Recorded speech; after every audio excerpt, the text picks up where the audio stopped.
O medo é combustível, o sangue é centelha, inflamam a raiva e trazem a escuridão.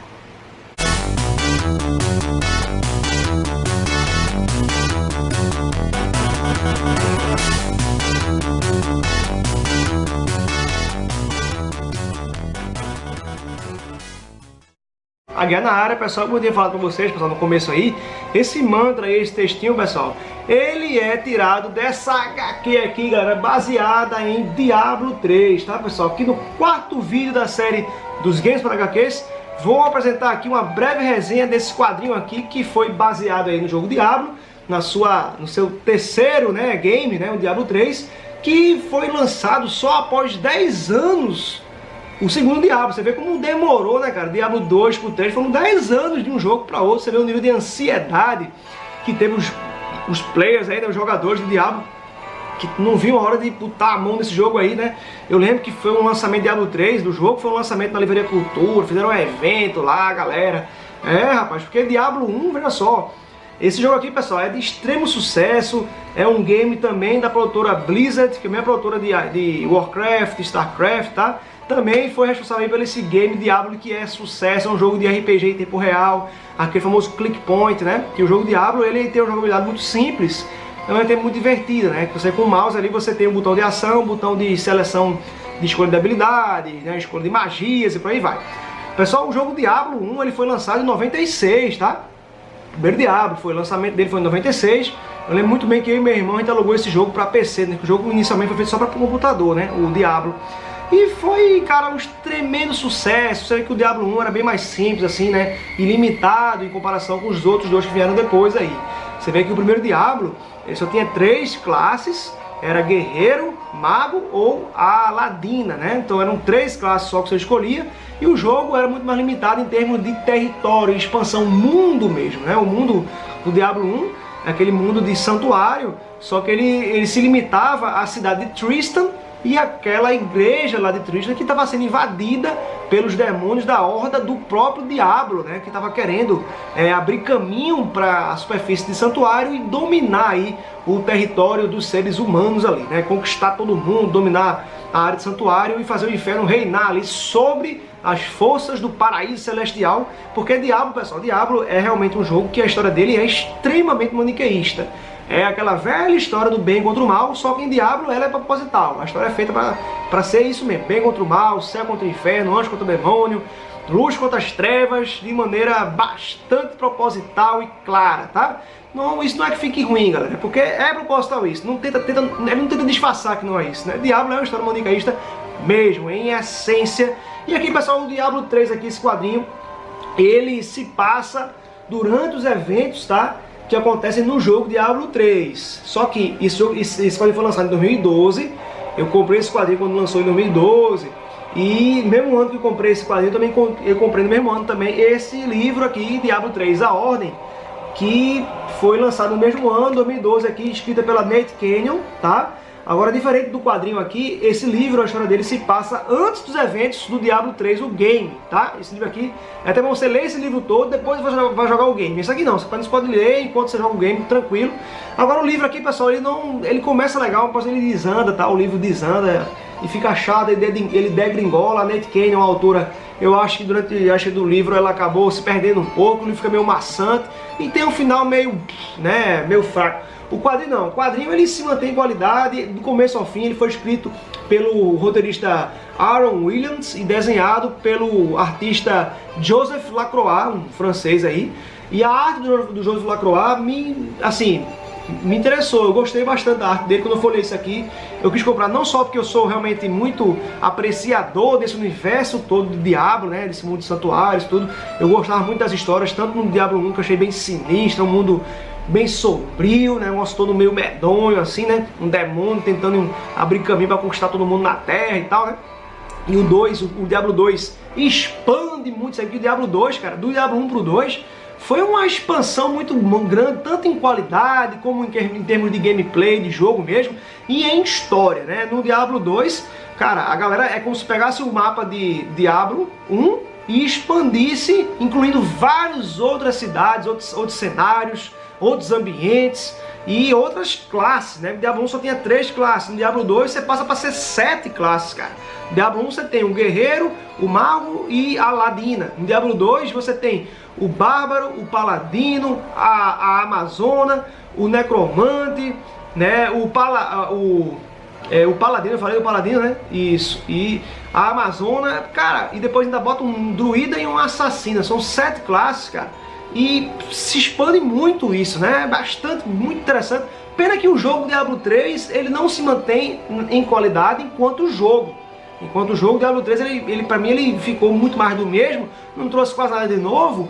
E o que trouxe de novo foi, né, irrelevante, ficando meio aquém aí do Diablo 2, né? Do Diablo 1 pro 2 houve um salto grande em qualidade e em termos de história. No 3 só manteve-se a história interessante, mas em gameplay ficou pior do que o 2 até, tá? Então vamos lá, galera, ir aqui para uma breve resenha de Diablo 3 aí, pessoal. Vamos lá começar aqui a história, tá? A história já começa, pessoal, com um coroa, um vidente aí, um velho vidente, ele dando um breve resumo aqui da origem desse mundo de santuário, tá? Ele fala aqui, ó: a alma de um homem costuma ser o campo de batalha entre o bem e o mal. Da mesma forma, esse conflito se espalhou por toda a criação. Aí ele fala que céu e inferno buscam, e aí ele dá uma pausa no que ele fala, e aqui é o velho. Essa arte do Joseph como é legal, eu gosto dessa arte do Joseph Lacroix. Acho bem estilizada, mas acho bem assim, adaptada para o mundo de Diablo, o universo de Diablo. Achei bem interessante. Ele fala aqui, ó: bem, homem algum entenderia, mas como acontece com a humanidade, houve aqueles que se cansaram da guerra sem fim. E aí, galera, mostrado aqui pelo Coroa falando, isso aqui tem na história de Diablo no jogo, você vê isso também nos jogos, tá? Esse conflito milenar, aí de sei lá quanto tempo que existia entre o céu e o inferno, os arcanjos do Paraíso Celestial e os demônios do Inferno Ardente, esse conflito se estendeu por muitos e muitos anos, aí, por muito tempo, galera. E boa parte dos anjos e demônios cansaram dessa batalha toda aí e quiseram trégua, né? Quiseram dar um tempo na treta, nessa treta aí de sei lá tanto tempo que estava rolando. E aí, dessa trégua, desse momento de paz, eles resolveram ambos aí entrar num acordo e criarem um ambiente onde eles poderiam ficar afastados e deixar a humanidade viver sua vida em paz aí. Esse mundo é nada mais, nada menos que um mundo de santuário, onde existe a cidade de Tristan, né, onde os humanos vivem ali, né? E os anjos, os arcanjos do céu e os demônios lá do inferno ardente, eles ficam lá, acho que cada um no seu canto ali, só observando. Então seria um local e momentos de paz que ali deveria ser mantidos. Mas aí o Coroa fala que esse tempo de paz não ia perdurar por muito tempo, né? E é daí que começa a história, que é lá do Diablo 1, quando Diablo, né, que é um dos senhores supremos do inferno ardente, Diablo, que é o Lorde do Terror, né, o Deus, o demônio do terror, o Senhor do Terror aí, ele começa a querer tomar a frente aí, iniciar de novo o conflito milenar entre as forças do céu e do inferno, né? Então ele tenta tomar a cidade de Tristan e conquistar santuário para os demônios, para o inferno, né? E aqui fala, continua aqui falando o nosso vidente picareta aqui, ele fala aqui depois, ó: estes seres criaram o santuário, o mundo em que vivemos, como um refúgio de paz. Então, aqui ele mostra aqui no desenho, ó, esse aqui são os anjos, os arcanos aqui, tá? E aqui é um demônio lá do inferno entrando num acordo. Então houve um acordo de anjos e demônios para a criação do santuário. E ele fala aqui, ele continua aqui o vidente: mas paz não podia haver. Ninguém sabe ao certo como foram aqueles dias primitivos para homem, anjo ou demônio. Mas havia contas a serem acertadas e a existência do santuário estava na balança. Então, a existência do santuário, ela depende do equilíbrio entre as forças do bem e do mal, certo? Com a humanidade vivendo entre os dois aí. Então, é claro que os seres humanos, eles poderiam meio que ir para um lado e para o outro, para o bem e para o mal. Aquela batalha interna no coração da humanidade, né? Todo ser humano, ele pode ceder a atitudes malignas e atitudes benignas, tá? Então é desse jeito aí que, vamos dizer assim, que os anjos, os arcanjos do céu e os demônios lá estavam tentando manter as suas influências, mas sem entrar num combate direto um contra o outro. É tentar lutar pela alma dos seres humanos através de influência e tal, né? E mostrar caminhos. Mas aí, cara, Diablo cansou e quis realmente tomar a frente, tomou a iniciativa aí, ele mesmo entrando com seus minions lá em Tristan, no primeiro jogo, né? Então isso que aconteceu, isso fez o equilíbrio entre as forças de santuário pender para um lado e começou de novo a ter toda uma instabilidade aí desse mundo criado por anjos e demônios, tá? E aqui ele fala, né? Foi-me revelado que o mundo teria sido destruído se não fosse pela escolha do sagrado arcanjo Tirael. o ser mais perfeitamente justo de que Santuário deveria continuar. Mas a guerra também continuou. Então aqui é mostrado que esse arcanjo Tirael, que é o arcanjo da justiça, né? Ele quis porque quis que o mundo santuário devesse continuar. Ele achou que essa criação do santuário era a criação perfeita, que valeria a pena o paraíso celestial lutar para a permanência desse mundo santuário. Então o arcanjo Tirael, ele se interpôs aí, né? Ajudando a humanidade diretamente contra as forças demoníacas do diabo, que iniciaram aí as suas, né, incursões no mundo santuário, de maneira direta lá, tá? Então esse arcanjo Tirael, ele foi responsável por ajudar a humanidade de forma muito mais clara e objetiva, e ele até ajudou a criar uma ordem de magos aí, chamada Ordem dos Horadrim. Esses Horadrim são seres humanos de alta capacidade intelectual e sabedoria, que junto com Tirael, né, ajudaram a humanidade a se proteger das investidas do inferno ardente, tá? Então, galera, ele fala aqui, ó: o arcanjo que nos poupou nos protegeu uma segunda vez. Meu terceiro olho viu uma pedra mística que deu luz a santuário. Essa pedra mística, pessoal, é a pedra do mundo. Que essa pedra mística é, vamos dizer assim, era a obra, né, vamos dizer assim, a matéria bruta, né, para se fazer esse mundo santuário. Essa pedra mística aí. Fala aqui, ó: a pedra mística que deu luz ao santuário, mas havia sido corrompida e deixaria que o mal fluísse livremente em nosso mundo. Então essa pedra do mundo, ela foi aos poucos corrompida pelo demônio Diablo e os outros minions dele que ficaram ali tentando o tempo todo vir para o mundo de santuário, né? Então eles foram corrompendo a pedra para terem acesso ao mundo direto, tipo, atravessar essa dimensão do inferno ardente até o mundo de santuário diretamente, corrompendo a pedra do mundo, né? E aí ele fala aqui, ó, aqui tá o Coroa, tudo isso é Coroa falando aqui, galera, tá? O Coroa tá dando aí, né, todo um retrospecto aí de como é que funciona, como é que se originou esse mundo santuário, tá? Que contém a história do diabo, tá? O Monte Arreate, lá da Pedra do Mundo, e guardado pelos nobres e poderosos bárbaros, não existe mais. Seu sacrifício impediu que um dos males primitivos corrompesse cada homem, mulher e criança. Honremos os guardiões bárbaros de Arreate, cuja vigilância sobre o poder sagrado, que antes lá adormecia, acabou. Então, essa Pedra do Mundo, pessoal, ela ficava sendo protegida no Monte Arreate, que era uma montanha lá, um monte, onde bárbaros, guerreiros, bastante treinados e tal, e escolhidos a dedo ali, eles protegiam essa Pedra do Mundo das ameaças do inferno ardente. Então os bárbaros, eles lutavam com os dentes para proteger esse artefato, né, essa pedra mística, né, do mundo, e mantê-la intacta das mãos dos demônios que queriam tomar dela e invadir geral, tá? Só que aí houve uma explosão do Monte Arreate, né? O Monte Arreate foi explodido lá, ele simplesmente acabou esse Monte Arreate, e os bárbaros também foram meio que, em grande parte, foram dizimados aí com essa destruição desse Monte Arreate. E aqui começa a história, pessoal, com esse Coroa falando essa parada aí, e aí chega, cara, esse cara aqui de manto, né, de capuz, manto e capuz, que é nosso protagonista da história, esse da capa aqui, tá com essa espada aí, tá? Chega esse cara aí, ele interpela o Coroa que tá falando aqui, ó. Falando sobre isso aqui, e esse Coroa é porque ele é picareta, ele fala aqui, ó: e é sobre isso que minha história será amanhã, meu povo. Voltem a Baman, contador de histórias na primeira hora, para ouvir mais sobre a destruição de Arreate e as incríveis lendas dos bárbaros perdidos, que até hoje continuam procurando um novo destino. E aí ele fala aqui que essa história que ele vai contar não é para criança não, porque a história tem muita violência, né, muito sangue e tal, e aí crianças vão ser... É censurado para criança, é tipo mais de 18 mais a história que ele vai contar no próximo dia, né?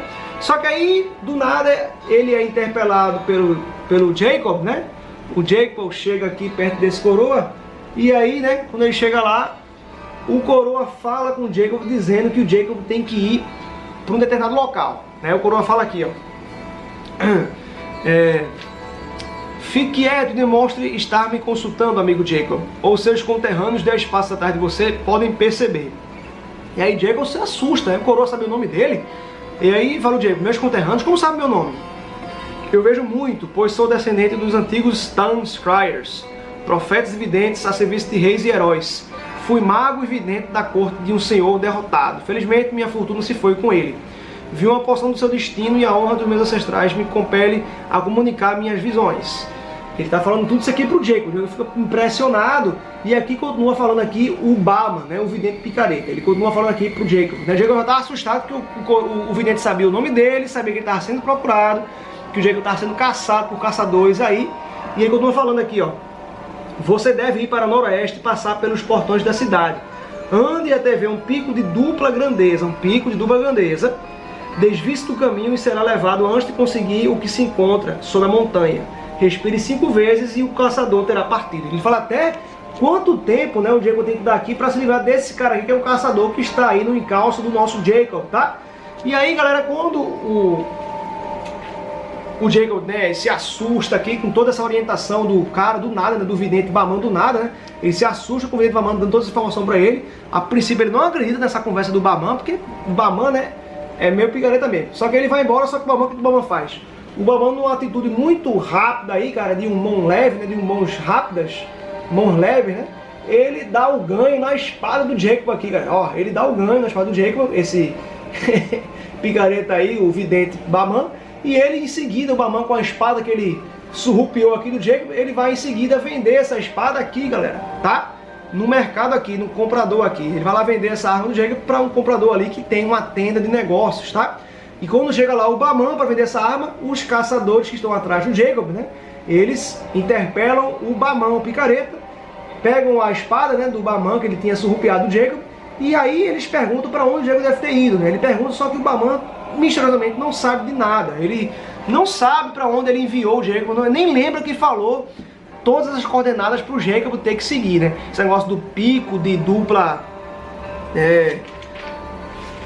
ponta, né? Ele nem lembra disso. Só que aí, cara, os caçadores do Jacob não querem saber, veem que o Bamam não falou nada de útil, né? E aí o cara já finda a vida do Bamam aí na espadada. Eles matam o Bamam, que era o picareta vidente, e seguem no encalço do Jacob, que vai, galera, seguindo exatamente, sem ele saber, o próprio Jacob vai pro deserto aí, ó. Ele caminha pelo deserto e ele vai exatamente seguindo a orientação do Bamam, do vidente picareta, que é o pico de ponta dupla, ó. Ele vai seguindo de maneira até involuntária, como se aquilo fosse realmente algo que ele devesse fazer, né? Então ele vai seguindo para onde foi orientado e ele se depara aí, galera, com um local que ele tá, você vê que ele tá num deserto escaldante, ó, bastante sede, cara, caminhando pelo deserto, e ele vai caminhando, seguindo todas as orientações do Bamam, e se dá conta aí que ele encontra uma fonte d'água. Ele toma essa água aí, bebe essa água que parece muito refrescante para ele, né? Ele gosta bastante, encontra o tal pico de ponta dupla, né? E lá tem uma personagem aqui que ela é bem interessante, pessoal. Essa personagem aqui, ela é uma das classes que tem no jogo Diablo 3, que é uma arcanista, é uma feiticeira arcanista, tá? E aqui ela aparece aqui, galera. E finalmente o Jacob encontra aí, tá? Essa caverna que está ali naquele ponto, naquela montanha de ponta dupla lá, tá? Ele encontra isso aí e ele vê, galera, vários entalhes na pedra dessa caverna, vários entalhes na pedra. E esses entalhes aqui na pedra da caverna são entalhes da vida do Jacob passado, né? São detalhes de momentos da sua vida no passado. E, galera, muito interessante que ele vai encontrando isso, ó. Ele vê a espada, um negócio meio Excalibur aqui, né? Ele vê essa espada, que é uma espada bem reluzente, que tá aqui na capa. Essa espada aqui, tá? Essa espada, galera, é a espada do arcanjo Tirael, que foi fincada ali, né? Meio que para convocar um ser digno, com potencial para concluir uma missão, né? Meio que delegada pelo arcanjo Tirael, tá? Então ele é meio que atraído por um som que provém dessa espada, e essa espada estava sendo guardada, protegida e mantida justamente pela feiticeira, né? A feiticeira que é essa aqui, ó, que é o que eu falei para vocês, a feiticeira Shannár. Cadê? Deixa eu mostrar aqui para vocês. A história ela se passa no tempo passado e presente, tá? Ela estava sendo protegida aqui pela feiticeira com o nome de Shannár, feiticeira Shannár, essa moça aqui. Ela estava justamente guardando essa espada, protegendo essa espada até chegar o Jacob, né, que seria aí o escolhido, né, cara, para pegar essa espada e aí concluir uma missão para o céu, né, o paraíso celestial, tá? Então, galera, a história é muito boa. A feiticeira Shannár, deixa eu mostrar mais uma imagem dela aqui. Olha ela aqui. Ela aqui conversando com ele, ela é muito engraçada, cara. A personagem Shannár é muito boa, gostei muito da personagem. Ela fica esperando um tempão chegar aí o Jacob, né? Tanto é que quando o Jacob pega a espada, depois de tanto tempo ela esperando, o Jacob, ele consegue meter a mão na espada aqui, o Jacob, aí ela pega e fala, finalmente, ela abre o braço, finalmente chegou esse miserável aí, né? E ela pega e fala aqui, ó, está começando a me perguntar se você iria precisar de uma faixa vermelha com seu nome escrito nela para pegar a espada. Para alguém escolhido por um poder superior, você é bem estúpido, né? Então ela é cheia dessas tiradinhas aqui, galera. Ela aqui falando, ó. Ela é cheia dessas tiradas, tá? Pra cima do Jacob. E ela age como uma espécie de tia do Jacob, cara. Ela protege o Jacob enquanto o Jacob tem que fazer essa ação. E ao mesmo tempo o Jacob também começa a descobrir aos poucos qual é a dessa espada aí, tá? Qual é a dessa espada. E pessoal, só voltando aqui, né? A história no começo ela se passa em momentos paralelos, tá? Tanto no passado do Jacob, tá? No passado do Jacob, como no presente do Jacob, ele junto com a Shannah tendo que cumprir algumas missões aí, tá? E aqui, galera, a história é muito boa porque tem um passado trágico aqui do Jacob, porque o Jacob, no passado dele, é muito trágico. A mãe do Jacob, ela era uma nativa dos bárbaros, mas que se casou com seu pai, e o pai do Jacob era um cara da cidade de Stallbrick. Era tipo um nobre da cidade de Stallbrick, e a cidade de Stallbrick, ela tá meio que sendo cercada aí por, vez por outra, invasões, né, ou seja, incursões de bárbaros enlouquecidos, que ficam ali nas redondezas dessa cidade de Stallbrick, tá?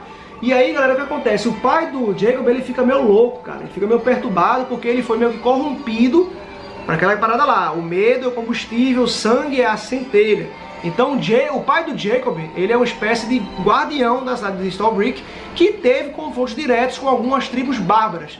E uma dessas tribos bárbaras, que era liderada por um tal de Carrick, esse Carrick estava contaminado, cara, por esse sangue maldito aí. Esse sangue que é justamente o sangue que espalha uma espécie de praga, né, de praga da selvageria, praga da raiva, tá? E aí, galera, muito interessante, o pai dele fica louco aqui, o pai dele manda executarem a mãe do Jacob, que é uma cena bem trágica, vou mostrar pra vocês aqui, ó. Ele manda executar a própria mãe do Jacob, tá? É uma coisa que marcou muito o coitado do Jacob. Ele aqui, ó. Esse aqui é o bárbaro Carrick, que é o bárbaro que foi infectado aí por essa praga da selvageria, da raiva aí, tá? Que é, logicamente, né, provida por um demônio, essa praga, né? Uma praga provida por um demônio. E aí, lá do Infernadente, tá? E aqui, ó, tá a cena quando a mãe do Jacob, ela é sentenciada pelo próprio pai do Jacob, né? A mãe do Jacob é sentenciada pelo próprio pai do Jacob, porque o pai do Jacob, e o pai dele, ó, tá furioso, infectado pela praga, e acha que a mãe do Jacob, ela é uma das responsáveis aí, uma traidora, pela infiltração aí insidiosa aí desse mal dos bárbaros. Por ela ser de sangue bárbaro, ela provavelmente foi uma das, vamos dizer assim, das causadoras, da portadora de toda essa maluquice aí. E aí o Jacob presencia a execução da própria mãe aqui, tá? E isso gera todo um trauma na juventude dele, que com o tempo acaba se confrontando com o próprio pai, galera, tá? Eles vão com o próprio pai, o pai dele aqui, ó, você vê que ele tá com sangue no olho aqui, o pai dele, ó, o pai do Jacob tá com sangue no olho, e agora acha que o próprio filho também está infectado, contaminado pela mesma coisa que a mãe dele tava, tá? E aí tem um confronto rápido aí entre o Jacob e o seu pai, tá? Na própria fortaleza lá de Stallbrick. E nesse confronto, galera, o Jacob meio que mata o próprio pai numa luta aí, ele luta com o pai dele aqui, ó, luta, porque o Jacob viu que o pai dele matou a mãe dele por loucura, né? Por insanidade. E aí o pai luta contra o próprio Jacob, o próprio filho aqui, e tem, infelizmente, uma fatalidade. E o Jacob aqui, ó, ele enfia a própria espada aqui no ventre do pai, tá? E o pai nesse momento meio que recobra a consciência, o pai dele recobra a consciência e manda o filho fugir, vazar logo, porque o sangue dele não pode se contaminar, né? E diz, ó, vaze antes que o sangue encontre, antes que as pessoas dessa cidade que estão contaminadas encontrem você. E aí ele sai vazado, e é quando tem aí no presente, tá, galera?